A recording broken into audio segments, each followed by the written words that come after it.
അരവിന്ദേ, അതെ. ഇതിന്റെ റെക്കോർഡിംഗ് വേള അത് Yes. എങ്ങനെയായിരുന്നു? അത് നമുക്ക് അറിയാനൊരു ആഗ്രഹം. എനിക്ക് വളരെ സ്പെഷ്യൽ ആയിട്ടൊരു പാട്ടാണ്. കാരണം എല്ലാ പ്ലേബാക്ക് സിംഗറിന്റെയും ഒരു സ്പെഷ്യൽ സോങ് ആണ്. ആദ്യത്തെ മേജർ ഹിറ്റ്. യെസ്, തീർച്ചയായിട്ടും.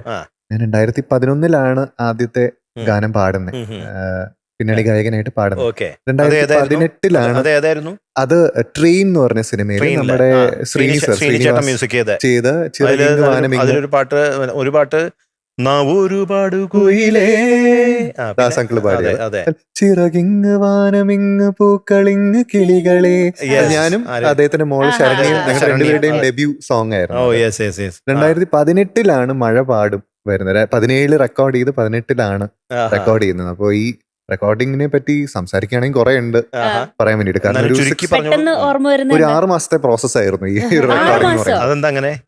കാരണം ഈ പാട്ട് ഇവര് ഡിസൈഡ് ചെയ്തത് എന്നെ കൊണ്ട് പാടിപ്പിക്കണം എന്ന് തന്നെയായിരുന്നു. ദീപകേട്ടനും ജിസേട്ടനാണ്.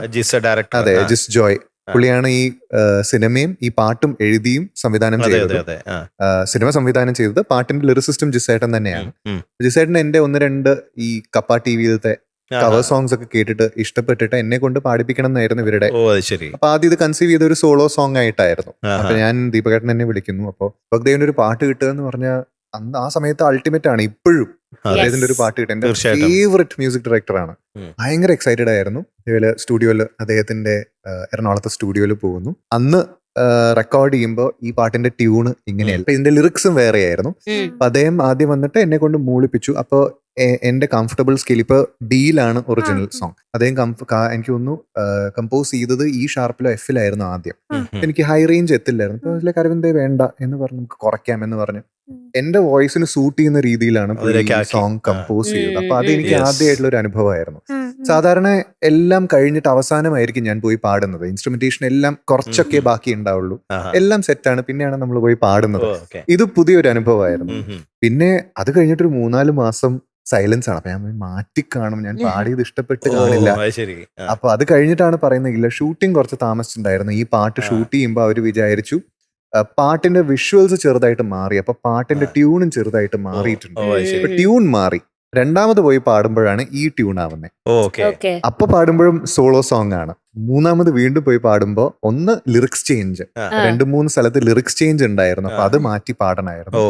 അന്ന് പോകുമ്പോഴാണ് അത് അപർണയാണ് എന്റെ കൂടെ പാടുന്നത്. അപ്പൊ ഈ പാട്ടിന്റെ എനിക്ക് തോന്നുന്നു പ്രോമോ ആയിട്ട്, ഈ പടത്തിന്റെ പ്രോമോ ആയിട്ട് ആദ്യം റിലീസ് ചെയ്ത ഈ പാട്ടാ. അപ്പൊ ആ പാട്ടിൽ ഞാനും അപർണയും പാടുന്നതായിട്ടുണ്ട്.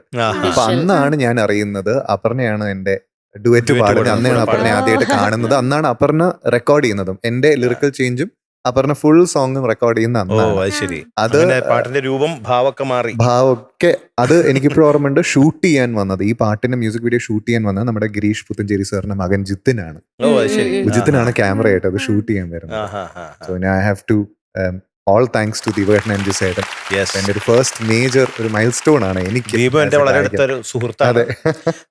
സംഗീത സംവിധായകൻ ഗായകൻ എന്നുള്ള രീതിയിലല്ല, അല്ലാതെ തന്നെ ഞങ്ങൾ നല്ല ക്ലോസ് ആയിട്ടുള്ള ഫ്രണ്ട്സ് ആണ്. ഇവിടെ കുറെ നാൾ നമ്മൾ ഒരുമിച്ചുണ്ടായിരുന്നു. അതെ, നമുക്കെല്ലാം വളരെ മീനുട്ടിയുടെ ഒക്കെ വളരെ ഇഷ്ടമാണ്.